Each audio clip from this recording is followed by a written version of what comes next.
بسم اللہ الرحمن الرحیم۔ پیارے بچوں، السلام علیکم۔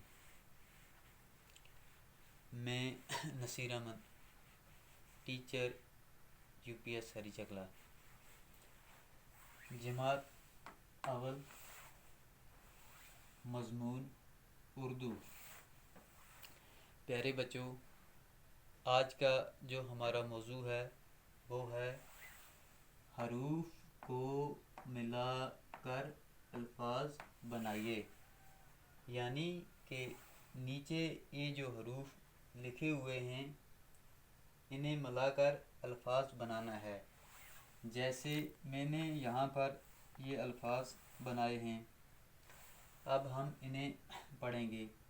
ایسے جیم، الف، لام ہو گیا، جال، نون، الف، کیف ہو گیا، ناک، کیف، الف، نون ہو گیا، کان، کاف، لام، میم ہو گیا، قلم،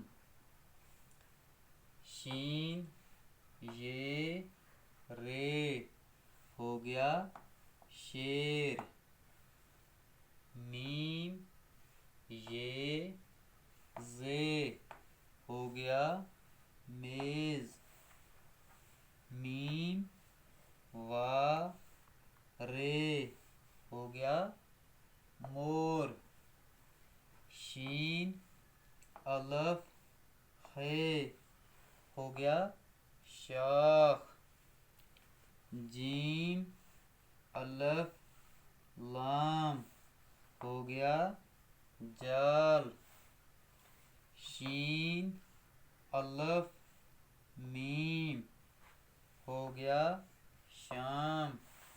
بچوں، ایک بار پھر ہم اسے دہرائیں گے۔ جیم، الف، لام، جال، نون، الف، کیف، ناک، کیف، الف، نون، کان، کاف، لام، میم، قلم، شین، یہ، رے، شیر، میم، یہ، زے، میز، میم، وا، رے، مور، شین، الف، ہے، شاخ، جیم، الف، لام، جال، شین، الف، میم، شام۔ بچوں، آج کے لیے اتنا ہی کافی ہے۔